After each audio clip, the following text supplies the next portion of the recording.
Okay, basi hii ndo mashine yetu ambayo tutakuandalia hapa tukutumie incubator yetu mayai 30 kama unavyoiona.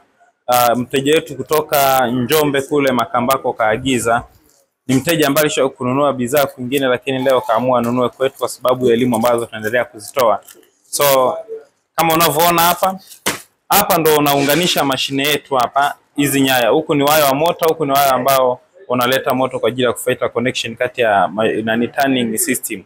Ukisha connect hivi basi huku roller hizi ndani tutakuwa umeshazipanga, mayai yako utayalaza hivi. Utayalaza hivyo.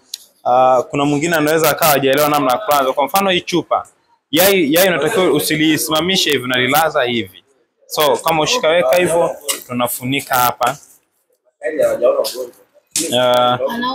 Kisha funika hapa. Hii mashine yetu itakuwa na system mbili. System ya kwanza ni hii hapa ambayo ni solar, waya wake wa battery, alafu hii hapa system ya pili ambayo ni umeme kwa ajili ya umeme. Sasa hii ni adapter. Hii kumbuka kabisa mashine yetu ina resistor ambayo inazuia short kwenye umeme. Hata kama umeme ukiwa umekatika mashine yako na iache tu mumo kwenye umeme, utakaporudi itajiset yenyewe na kuendelea na kazi.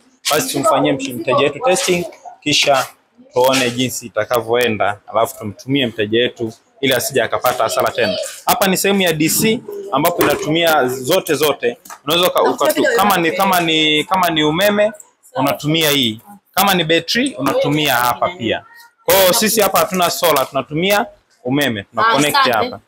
Mashine yetu imewaka. Kumbuka hii ni incubator mayai 30. Kwa wateja wetu wa mikoa watakuwa wanahitaji, basi unapewa elimu na mashine yako tunaiseti moja kwa moja kisha tutakutumia, kisha pokea utalipia mzigo wetu. Lakini mteja wetu ametuamini, ameweza kulipia moja kwa moja. So